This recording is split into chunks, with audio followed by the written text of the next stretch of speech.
Welcome to Politics Done Right on KPFT. I am your host, Egberto Willies. This is the progressive program that will take the mystery out of politics. This is the program that will encourage you to make sure government becomes we the people. Whether you are liberal, conservative, or otherwise, you get to air your point of view.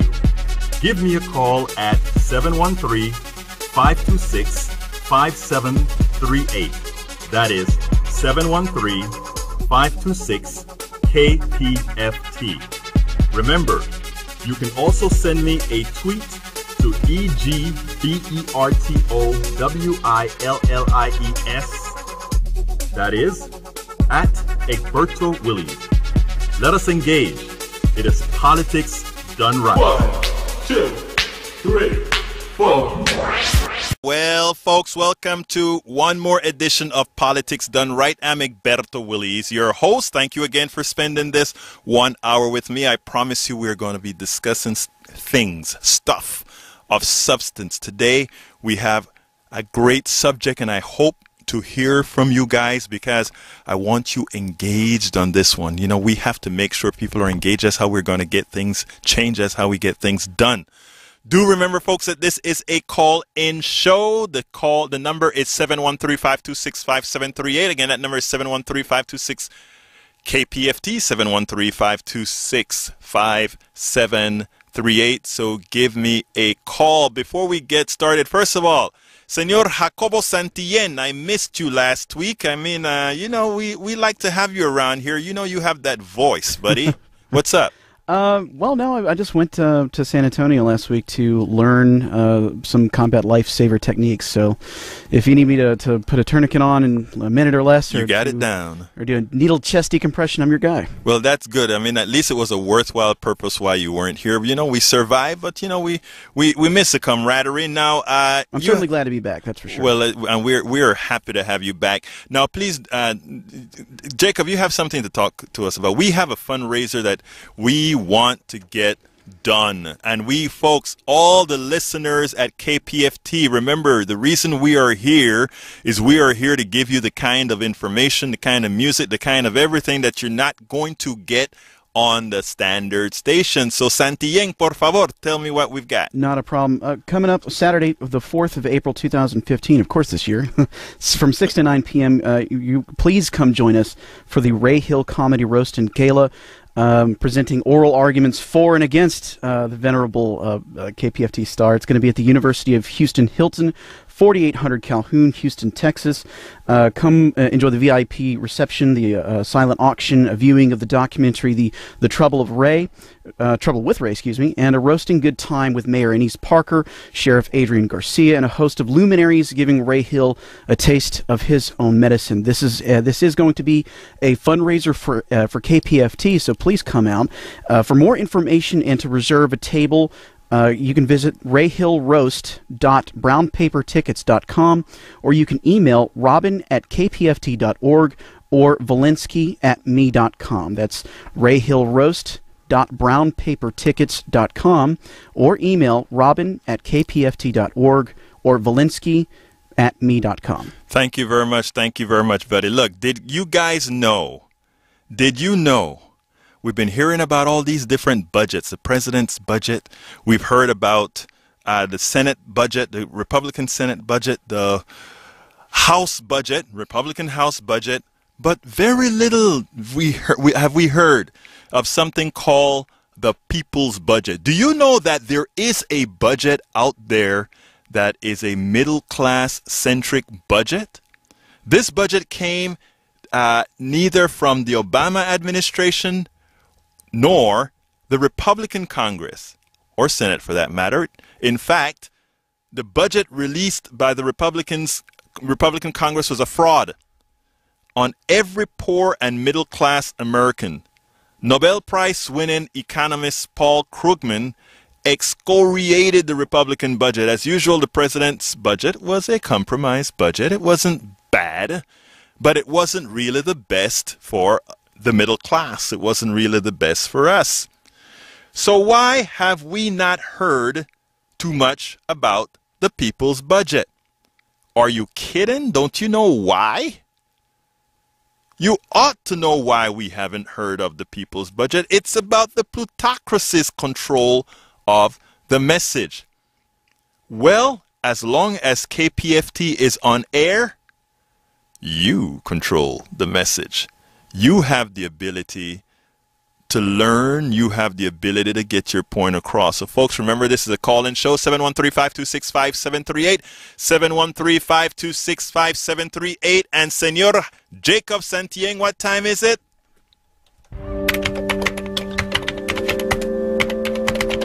It's time for the weekly blog post. Okay. The people's budget. The Congressional Progressive Caucus. Have you guys ever heard about that? That is a group of there are several kinds of Democrats, right? There are the blue dog Democrats, those that are what I call Republican lights, and then you have the progressive Democrats. Those are the people that really believe we need to do something for the middle class. So it is our duty to make sure that most of our politicians become progressive in order that we get what's best for the middle class. So here it goes. The Congressional Progressive Caucus unveiled its budget. The people's budget is a budget that puts people first. It invests in Americans and it put Americans back to work. The people's budget will get little media coverage because it does not give preferential treatment to corporations. The framework of the people's budget is as follows, and I'll read the executive summary. I'll try to go through this rather fast, but after going through it, I said, I don't need to write what was written before on this summary. So here it goes. The Congressional Progressive Caucus has unveiled its fiscal year 2016 budget titled The People's Budget, A Raise for America.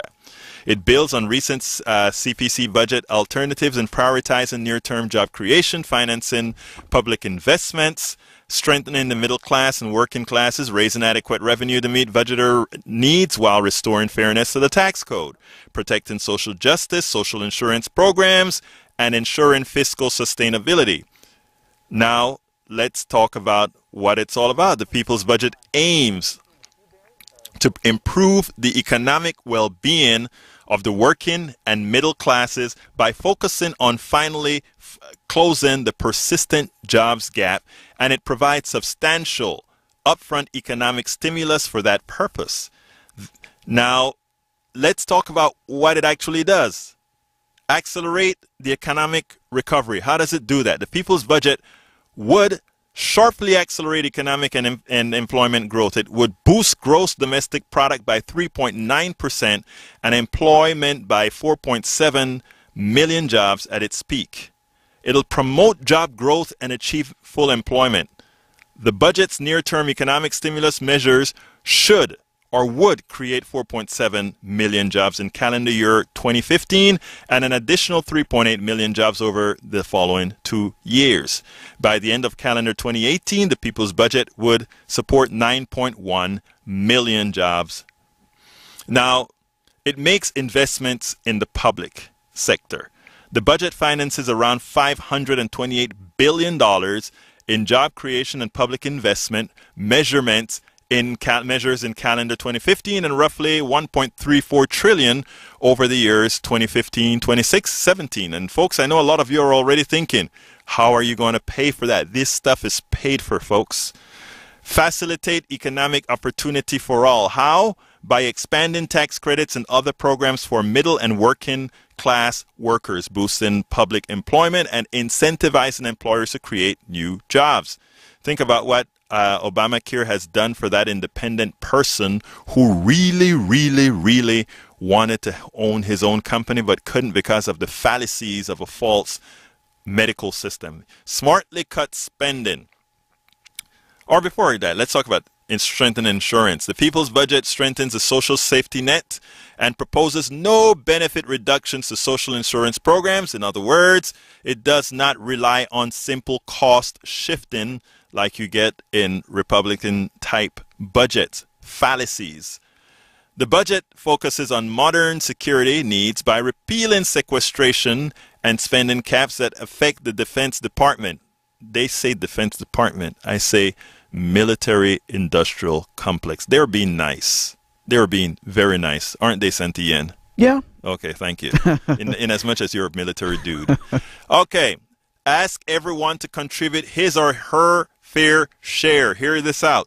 The budget restores adequate revenue and pushes back against income inequality by adding higher marginal tax rates. We didn't say higher tax rates. We said higher marginal tax rates for millionaires and billionaires, equalizing the tax treatments of capital income and labor income. After I read this stuff, I want to talk about the difference between capital income and labor income because it's the biggest fraud we have on the American people. A more progressive estate tax, eliminating inefficient corporate tax loopholes, levying a tax on systematically important financial institutions, and enhancing a financial transaction tax, which by far is something that is way, way overdue. Reduce the deficit in the medium term. The budget increases near-term deficits to boost job creation, but reduces in 2017 and beyond relative to the CBO's current law baseline. So, I mean, it does all these things without hurting the middle class. Target a sustainable debt level. After increasing near-term borrowing to restore full employment, the budget gradually reduces the debt ratio to a fully sustainable 66% of GDP by 2025. Relative to current law, the budget would produce public debt by $3.2 trillion. Now, this wasn't pulled out of the air, folks. This was actually run through the computer systems as well, like anybody does regression analysis or any kind of things of that nature to determine what are the practical benefits. Of course, there are winners and there are losers. And of course, the losers in this type of a budget are those people who own a hell of a lot of capital. And we can go into whether that's fair or not. And I'd love for somebody to call me and tell me it's not fair. I'd love to have an intelligent discussion. We've got one person in the queue that would love to do exactly that. Really? Okay. Who would that be? Barry. Okay, well, before I get to Barry, I got to bring Terry on, but Terry stays on, so I'll be short with Terry in the first one. And Barry, I'll come to you right after. Terry wouldn't be long. Brother Terry, how you doing, my friend? How you doing? Great, great. Talk to me, sir. Yeah, interesting topic as always. Anytime you discuss anything about the budget, I'm always interested in listening to Absolutely. Your tax solutions, and I'm looking forward to listening to it this time. Excellent. Thank you, Terry. Now, Barry. If this is a Barry that I'm thinking about, I know exactly how Barry's going to start. But my dear friend, come on in and have your pros. You're on, Barry. Me? Yes, sir. I'm on now. Be careful what you ask for, okay? Yes, thank you. I was denounced this progressive budget. This should be fun. Probably the worst one ever. Yes. $1.8 trillion confiscation of private earnings. Yes. Punishing the productive classes that create the wealth. Mm-hmm. Where does the money come from for the middle class and for the poor? It doesn't come out of the sky. Right. It comes from the capitalist ingenuity of the wealth-creating class. Okay. Once you destroy that class, there is no more money. Could you do me a favor, Barry? Contrary to your popular view, it does not accelerate anything. With the job-killing taxes, it does not accelerate the economy. I love that you said that, my dear friend. I want to ask. It drives corporations overseas where taxes are more reasonable. Okay. It Excellent. transfers wealth to welfare degenerates, building rehab cesspools and detox sewer holes, and perpetuating a continued helpless dependency. Good. It is not the government's money. All right, let me stop. Wait a minute. It actually increases the deficit, but the larger philosophical question to you. Yes, sir. What civilization in the history of mankind has ever taxed its way into prosperity? Actually, I'm going to answer the question one step at a time, but before I answer the question, I want to remind people that this is a call-in show, and that number is 713-526-5738. Again, that number is 713-526-5738. We want to hear from you, and I have a bit of pros more that I need to talk about, but I want to address Barry, because Barry is a typical, what I would consider a person very much on the right, a very right conservative person. Barry, I'm not trying to be, funny, or I'm not trying to malign you or anything like that, but you have an ideology. And I respect that you do have an ideology. Now, here's where I want to confront you. Your claim is that these miraculous people, the ones, the titans of finance, the corporatists, are the ones who have moved our country forward. They are the wealth creators, correct? And they put capital at risk. And people that put capital at risk must be rewarded. Otherwise, nobody's going to put capital at risk. Let me ask you one question then, Barry. Is capital more valuable than humanity? Okay. Next question. That's a yes or no question. No, next question. No, you look, I answer all your questions. I would appreciate if you do answer that question, sir. Is capital more important than humanity? It's a simple question, sir. If you cannot answer that question, my dear friend, then it means that your tenet is flawed. So you have to answer that question if you really want to continue this type or this part within the discussion, because that's very important. I mean, hold on. You're holding me captive over a question? Absolutely. And let me tell you why. That's not the way it works. I mean, you asked me a question that cannot be compared. You cannot compare capital to humanity. Could you tell me why not? Because capital is material and humanity is human. Right. I mean, there's no question about which one is reigning supreme. That's not the issue here. Well, I'm glad that the issue here is whether or not the $1.8 trillion confiscation of private wealth is the best way to go about. Now, and the question to you was, I love what you just said, sir. What civilization in the history of mankind has ever taxed its way into prosperity? You don't know enough about civilizations as far as what they've done to be successful. Let me move on from there, and let me tell you what I'm trying to tell you here. This is simple. I'm glad that you asked a question, and here's the issue, sir. The reason I initially asked what makes the capitalist's capital more valuable than humanity is that you've just stated that that person who invests his capital needs to be rewarded for that investment. And that's fine. However, my next step to you is that man who builds that skyscraper and put his life, limb, and life at risk, he is also investing life capital, and which is more valuable? Let me move on further. That person who built the Hoover Dam, sir, put his life at risk. Who's more valuable, his life or the capital? So whenever we give preeminence to that person who is putting his capital on the line, it intrinsically states that I'm not done, sir. I gave you your time to talk. Now it's my time. Yeah, but tell the whole story. They got paid for their work, sir. He did not get paid for his work. Let me tell you something. Your work is valued at whatever the totality of that is. You know, one of the reasons Marxists have problems with capitalists, because let me finish. Let me finish. Because excess labor, in other words, what you do in your claim as a capitalist, let's finish, as your claim as a capitalist, you pay me as little as you think I would accept. And the excess, free market determines that. There's nothing known as the free market. Okay, sir, I need the question answered. What civilization in the history of mankind has ever taxed its way into prosperity? Taxes are relative, sir.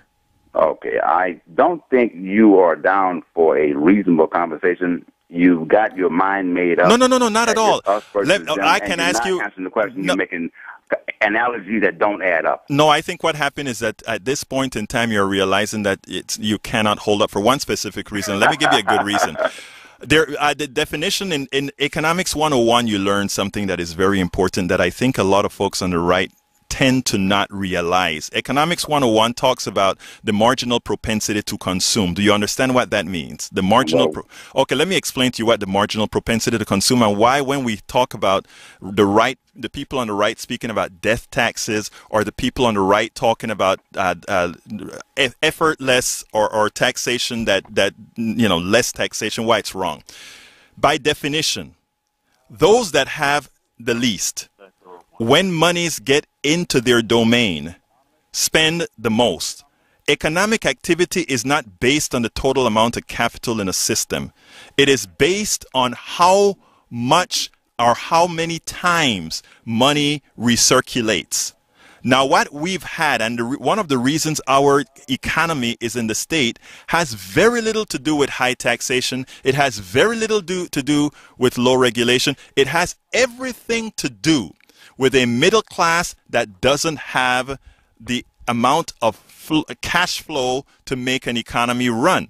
Now, one of the issues, I'm not done. One of the issues that we speak about, and this is a very important issue that we speak about, is whether that how it is that the wealthy person, or why would the wealthy person not want to see more economic activity? And the reality is quite simple. Being wealthy does not mean you really understand economics. Being wealthy or could mean that one of your major purposes in life is to hoard. And what are you hoarding? I didn't know it was required for you to understand economics to go after your dreams. I thought this was a free country where I'm free to go after $100 million, whether I understand how economics works or not. But the last question for you, sir, if I earned $100 million on Wall Street, that is my money. No, it's not. No, it's not. Okay. It's absolutely not your money. Sir, I want to end this conversation. Sure, go ahead. Thank you for your time. We're too far apart. Yes. I'm in the world reality. You in the bleeding heart liberal utopia. Yes. And it's not going to work, but I will call you back some other time when you're in a better mood and when you're more reasonable. Thank you, my dear friend Barry. Now I can get. Yes. Let us be cheerful combatants. We are. Marketplace of free We ideas. are. Barry, you come to my show and you would never hear me be rude to you. I'm always the same with my people. Being unreasonable, though, but that's where I'm going. Okay, Barry, but I appreciate your call, Barry, okay? And the truth of the matter is I don't even think you believe all the things that you say, but that's okay. We'll keep talking, and you keep listening. Yeah, that's your belief, and you're entitled to it. Brother, you keep listening, okay? Now, I want to say something before I bring Teresa onto the show. Here's the deal, folks, and this is what a lot of these guys on the right like to say. They've earned that money. They've earned. If somebody goes on to Wall Street and make a good bet and double their stock price, they've earned that. And they have convinced every single, or not every single, but they have convinced many Americans that they've earned that. To Americans, I want to tell you something. You know who have earned that? You all have earned that. You get up every morning and you go to work and you make society work. Because you make society work, that guy can sit in that tall tower on Wall Street and make money, because the electricity that's pumping the electricity through there are people digging coal. There are people that are firing up the boilers. There are people that are sweeping the streets. There are people that are keeping... All those things gives him or her the wherewithal to be wealthy. They could not do it without you. I always say that there's one way to test somebody's worth. Put two people on an empty island and see who survives. See how many of the wealthy survive. Let me tell you, most of the most dependent people on this planet aren't the welfare, the food stamps receivers. It's the wealthy. You go to a wealthy person's home, and they're served. They have to be served for everything. So this isn't wealth envy. This isn't any of that. All of us want to have enough to survive. Some of us prefer to hoard. A society cannot be sustained in that way. You want to say something real quick? Yeah, there was a line, or a series of lines in a comedy show that I like called Louis. It stars Louis C.K. and his daughters in the show were having an argument about who had the most, I guess, ice cream in the bowl, and he sat down with them and he said, "Look, the goal in life isn't to make sure that you have more in your bowl than somebody else. What's important is to make sure that everyone else has enough." Right. And that's it is basic. It is basic humanity.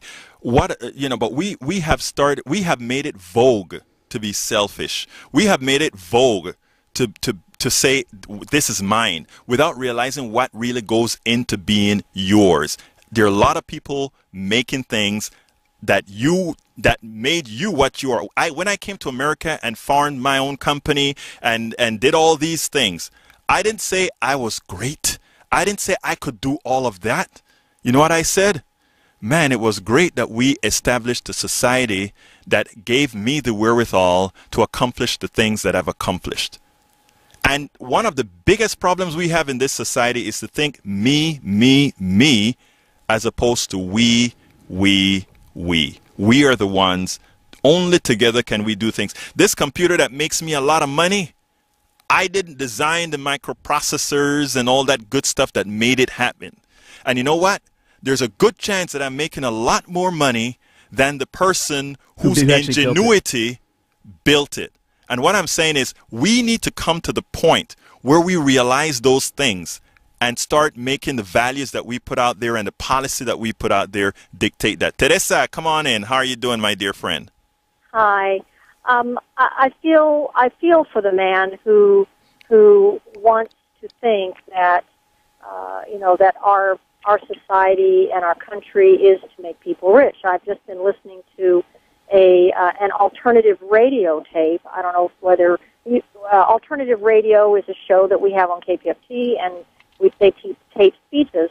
And there's one called the Economics of Inequality. Mm-hmm. And his point is one of his many points is if you read the Constitution, it does not say that the purpose of the United States is to make people rich. It does have the word welfare, provide for the common welfare, and welfare is capitalized, the welfare of everyone. Like a rising tide floats all boats. Teddy Roosevelt, a Republican, said, with this country, we're all going to succeed or we're all going to fall together. And we have to, the purpose is to help each other. That's why we've developed libraries and public education, a lot of great concepts. The GI Bill after World War II what was it GI Bill, or what was it called? No, you're correct. It's the GI Bill. The GI Bill is what made a big portion of the middle class. Those guys that came back from World War II, they had the GI Bill and they got educated. They also got loans that allowed them to build homes. I mean, they got the same things that Teresa, they got the same things corporations get today that make them strong. The only difference today is that all these things that government used to provide as a step up to people are no longer there, and our society reflects that those things are no longer there. People these days are falling for this prosperity gospel, thinking that if you're poor, that you're bad, right? That you're a sinner, right? And if you're good, you're going to get all this wealth. Well, that is not necessarily so. Well, you're being kind, Teresa. It is simply not so. When a broker gets up in the morning, and I don't, for my broker friends and my capitalist friends and all these good people, this isn't a show, or this is not against you. This is really against a system that is flawed. And all we are trying, before I want to tell folks that we have open lines, so you can call in at any time. 713-526-5738. Again, that number is 713-526-5738. And I have not yet given a station break. This is KPFT 90.1 FM. And give me the other numbers, please, dear. You can tune in to 89 in Galveston. There's also 90.3 in Goodrich, Livingston, and 91.9 in Huntsville. Thank you very. Also kpft.org if you're anywhere else. Anywhere on the planet. Anywhere in the world. Yes, you can listen to kpft.org. Stay with me today. So I want to say a few more things here. Look,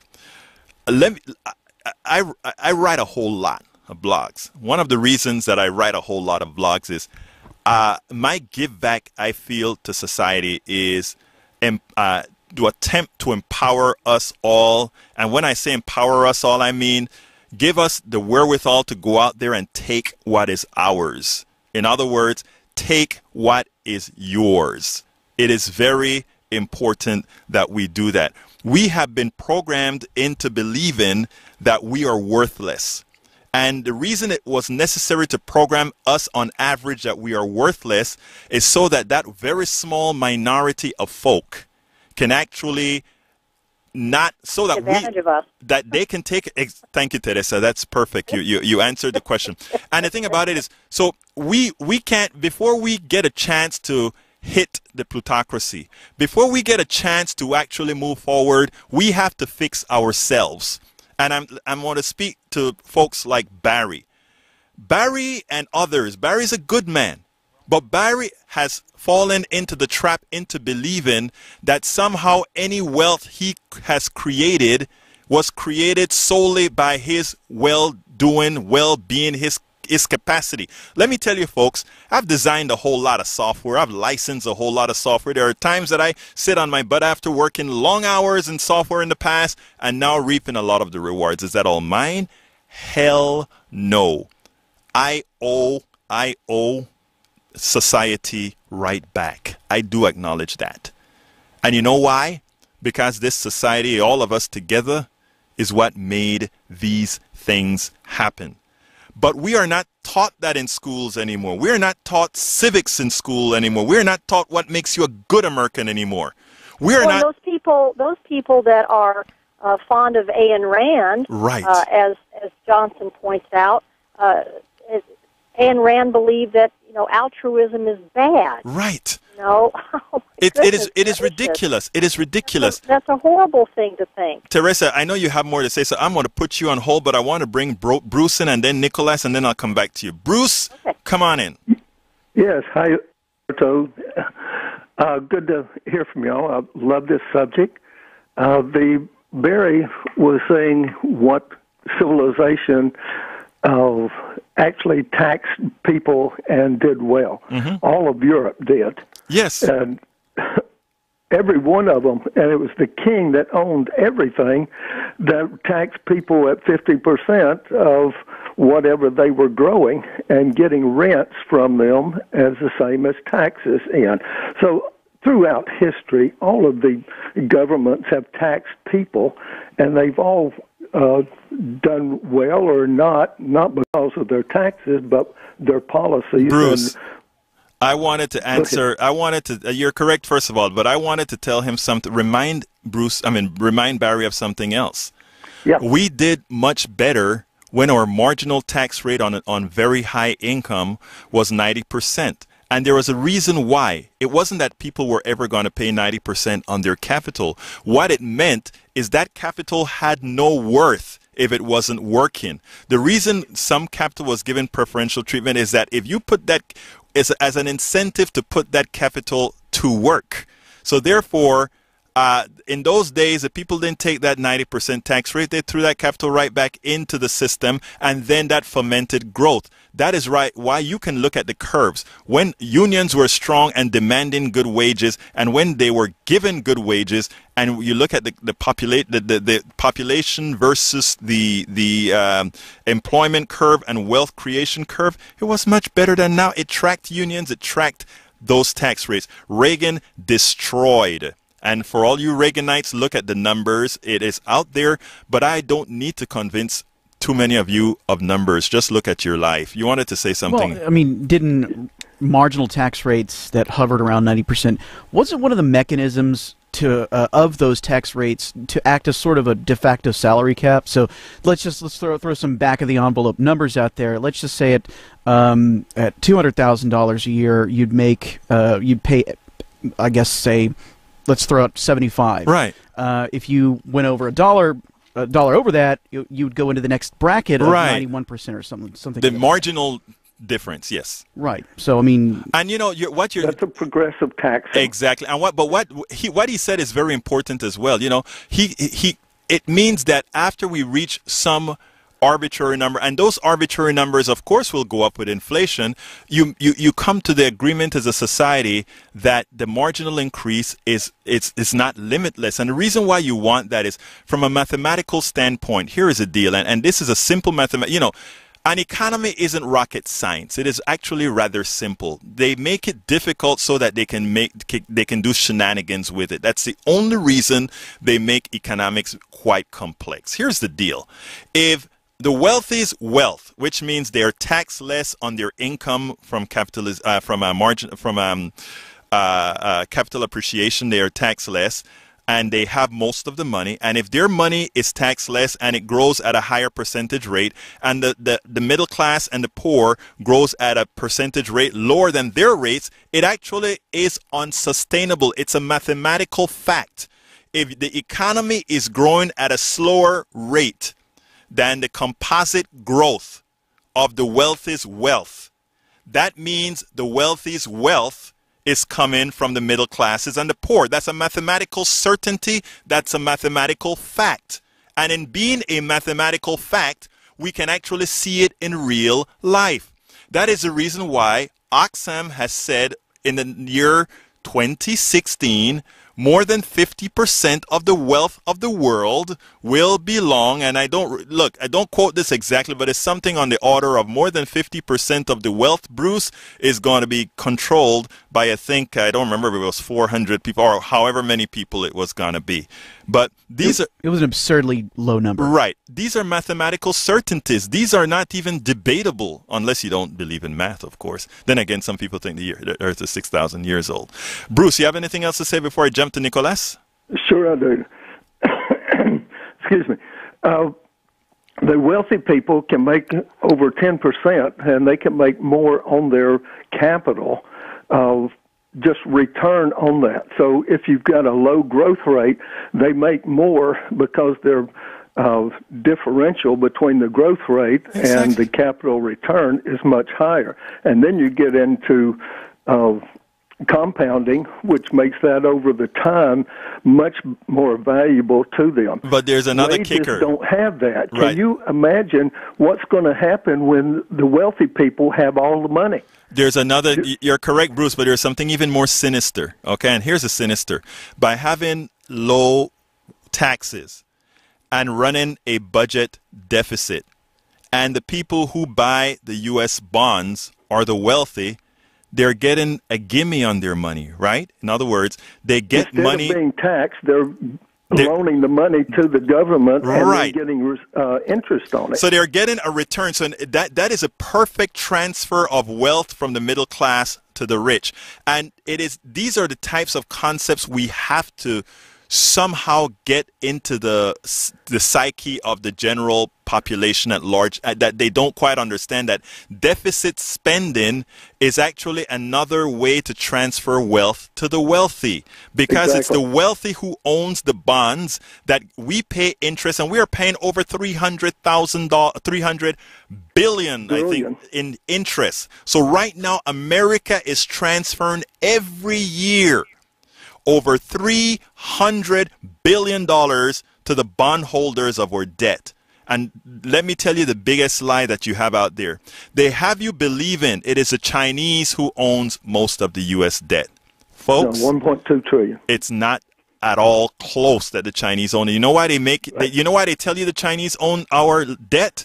They want to tell you that because you would be looking at the Chinese as the straw person and not the American and British plutocrats that own the debt. In other words, that money, right, that money that you are paying every month for your taxes, it's going into the pockets of those people. Remember that. You don't hear these things on regular radio station, folks. That is why you need a KPFT to put things the way that it is. Bruce, let me go to Nicolas and put Bruce on hold and let's go to Nicolas. Nicolas, you're hot. Or, well, you're going to be hot. Go ahead, Nicolas. Okay. Your previous caller, Bruce, just said it. I was just said it about societies that tax themselves into grandeur. Yes. I got one more good example. Yes, sir. Egyptians. They survived for good 2,000 years. Yes. Just by taxing pretty much up to 50% of the farmers of the Nile had to give up to 50% to the royal treasury. But the good part is, they had this in their granary to invest to give them can say welfare projects when the Nile flooded over and they had half a year where they couldn't work. Right. So you may say the pyramids, the Sphinx, the great tombs. Right. Actually, they were all great public work administration. You know, and that is what folks don't understand. You know, it is, unless you have a love for a society, and you know, these guys like society. They hate society until they need society. When they need society, then they want society there to back them up. But when they don't need it, they want it all. Thank you very much. Is there anything else you want to say, my dear friend? Actually, you just reflected on another person, on another note. That's something I heard pretty much everywhere. Everybody wants more police on the street until that moment that they can find a parking space and have to park in behind the double line. It's kind of the same thing. You're correct, man. Everybody is very about big government input until the next hurricane comes. You're absolutely right. Then they're just yelling for, why isn't FEMA doing anything? You're so right. Thank you very much for calling, Nicholas. Keep listening and keep calling. Dwayne, you're next. Come on in, Dwayne. Well, thank you, Alberto. How you doing, my dear friend? I'm doing well. Great show and great topic, and I just wanted to bring it home a bit because sometimes our listeners or participants can see from a distance, and perhaps it's great conversation, but it doesn't affect us and hurt us. But we here in Houston, Texas, spend $300 million a year in our debt service. So let's bring it home and understand that this is a nationwide, statewide, community-wide issue of paying for things with a credit card and asking generations in the future. So I don't believe most Houstonians realize that 30% of our local budget go to debt service. Think about that, Dwayne. Think about that. I mean, and that is simply because we don't want to tax all those people those people who benefit from a great Houston. Houston is a great city. But worse than that, Alberto. I fought 15, 16 years ago as a lone wolf, and sometimes speaking and hollering in the wilderness, that we've given $1.5 billion of debt locally to three professional football owners, and we own the stadiums but maintain them at $1.5 billion capital, and maintain them and have responsibility when they're old and decrepit. In 30 years, they hand them back over to us. Right. They get to keep all the concessions, all of the proceeds. They even have to pay them rent to go and use it. So, but, you know, Dwayne, this is why this is important. This is why we have to have folks like you come online and tell people this, because very few people know that. They see a nice new stadium. They think it's the Titans, or what is our team? The Texans, or yeah, the Texans. I certainly know that one. You saw me. Hey, listen, man. I'm trying to keep the mind, buddy. Anyway, but you know, so I mean, but most Houstonians don't know that. Most Americans don't know that. They still fall into the fallacy that somehow economic development around the stadiums pay for the stadiums. They think about all those things. That's not true, folks. There are studies out there that have already proven that the economic development around stadiums are fallacies. And as Dwayne has just said as well, we have continuously gotten a raw deal on the stadiums. Yet another way the plutocracy is taking it. Dwayne, go ahead, my friend. Well, I just want to point that out. I want to get other calls in, but also want to thank you for the great job you're doing and your staff.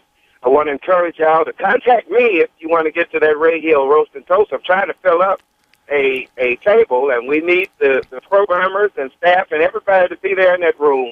We want 250 more KPFTers to recognize the great work that the former manager, Ray Hill, did. He did about 12, 15 years in KPFT studios himself, and just a great story that we ought to be proud of, to have Ray Hill as part of the KPFT family and come out and celebrate this roast and toast. Thank you for your indulgence, and I will be in contact with you, trying to get y'all to get to my table. Thank you very much, Dwayne. You need to talk to me, my friend, okay? Okay. All right, buddy. Thank you. Gary, you're hot. Hello. Hey, Gary, how you doing? Okay, this is fascinating. This is basically the classic debate between capitalism and Marxism. Not really, but it's okay for you to put it that way. But go ahead, my dear friend. On both sides, you know, pro-humanist, pro-selfish, you have overlooked one major factor, and that is human nature. Yes. Now, when the Marxists said that everybody should be equal and we shouldn't starve anyone and everyone should have a good life, okay, well, we had a problem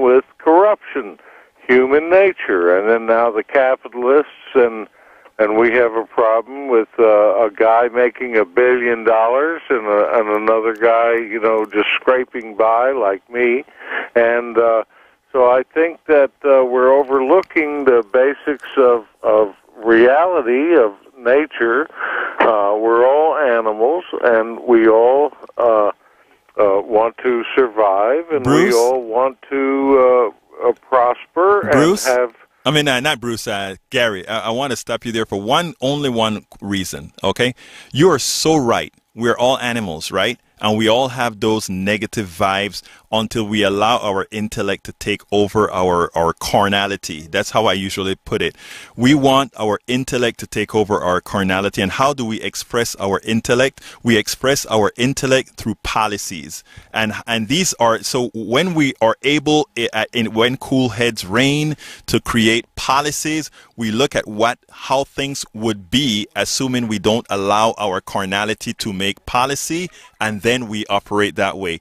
It is true that some people want equality. For me, it's not about equality at all.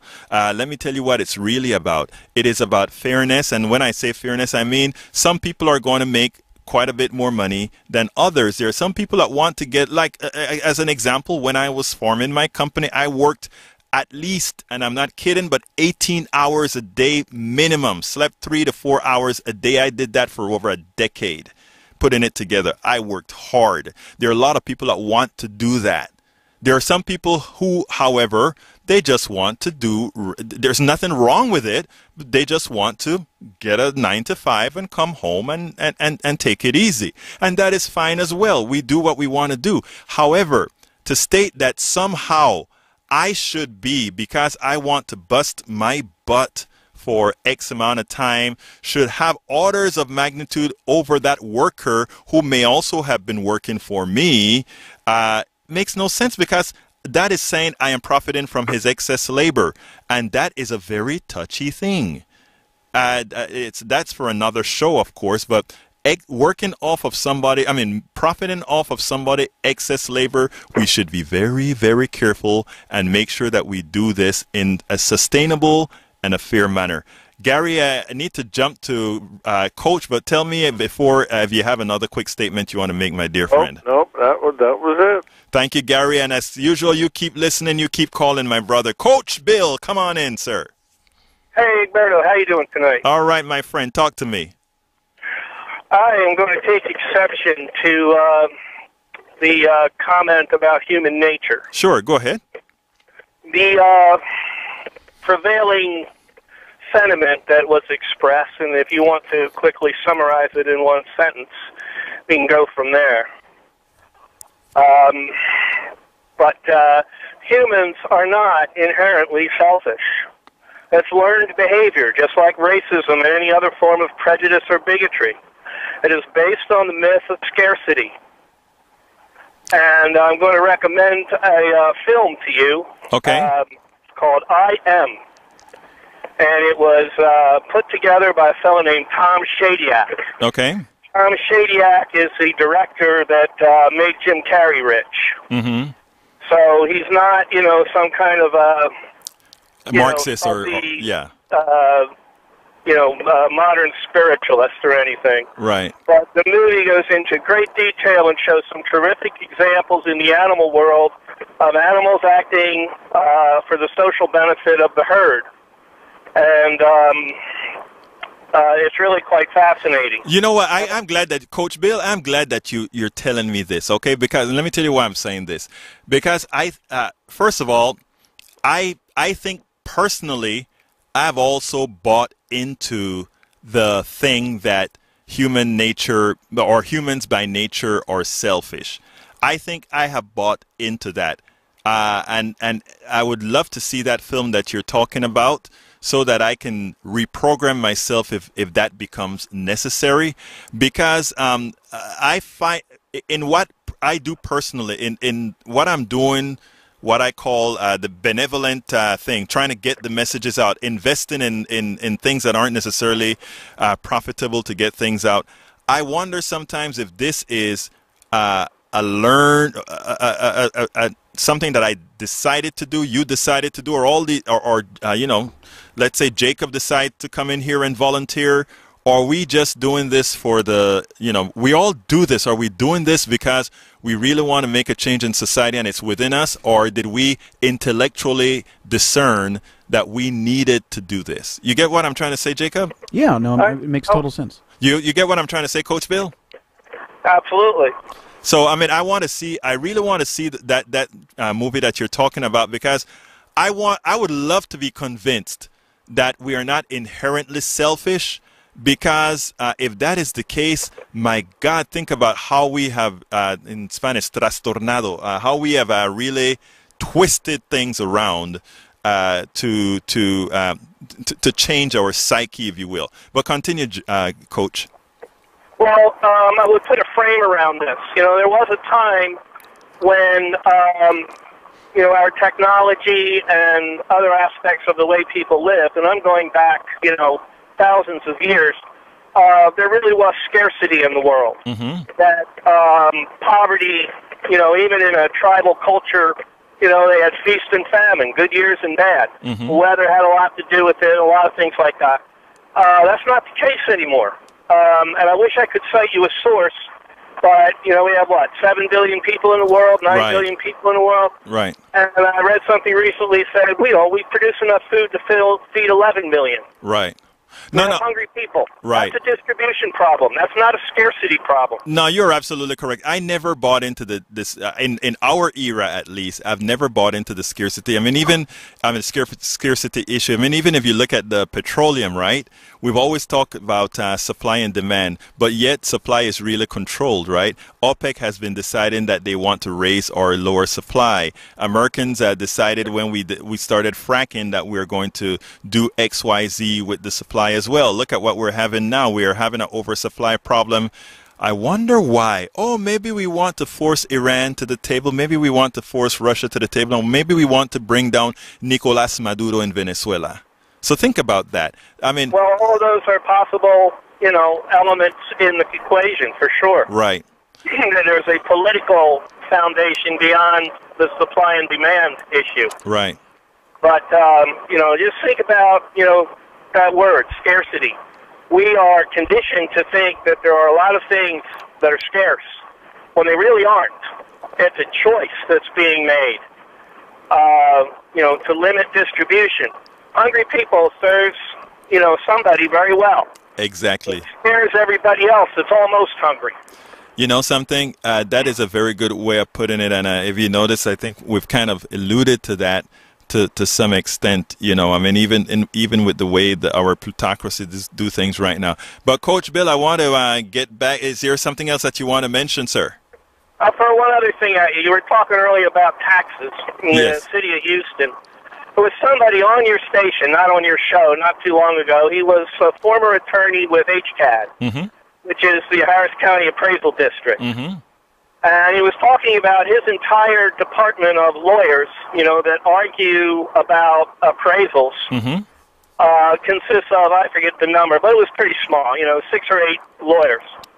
When you look at the big expensive properties, the skyscrapers downtown, instead of being appraised at fair market value, most of those properties are appraised somewhere around half of their fair market value. And that's because when you look at the magnitude of the numbers, every one of the owners of every one of those buildings can afford to go out and hire 2 or 3 attorneys of his own. Exactly. And pay them well. And that's what Harris County is fighting against every time they have to go into an appraisal hearing. I hear you, They've buddy. got, 100 skyscrapers downtown. Every one of them's got 2 or 3 lawyers. They've got 6. I got you, Coach. Coach, I got to let you go now. Look, I appreciate you listening. I appreciate you calling. Please keep listening. Please keep calling. And, let's keep this baby on the air, folks. Thank you very much, Coach. You have a great one. Bruce, give me a little closer, Bruce, because I want to have a couple of seconds after the show. Go ahead, Bruce. Okay, you were talking about the Astrodome or public buildings that Yes. were being built for sports. Mm-hmm. And under David K. Johnson, he wrote a book, Free Lunch. And in there he was talking about George Bush, and I'm trying to make this short.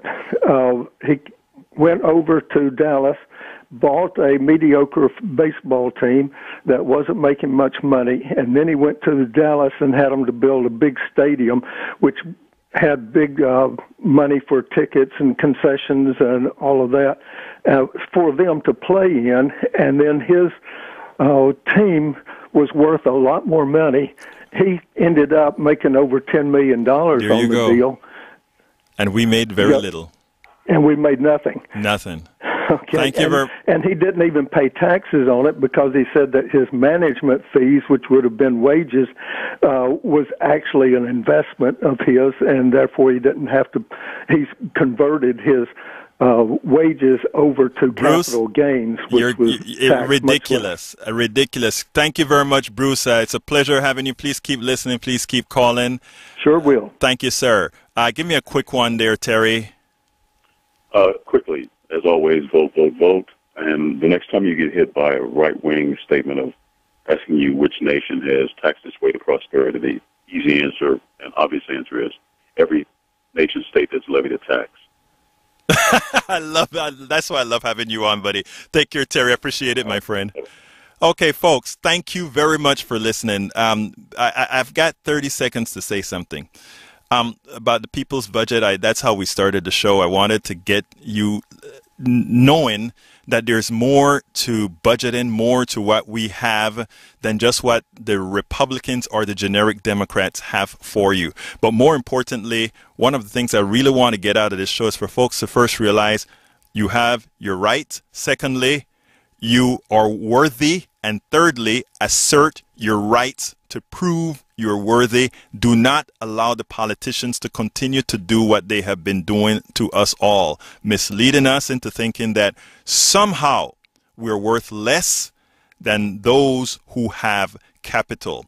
We should not reward those with capital more than we reward those that are working. So, folks, thank you very much for giving me your ear today. We will be back next week. This is Politics Done Right. I'm Egberto Willies, and I'm signing off.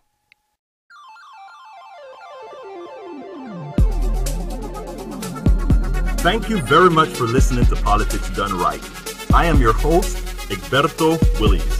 You can personally reach me by sending an email to egberto@politicsdoneright.com.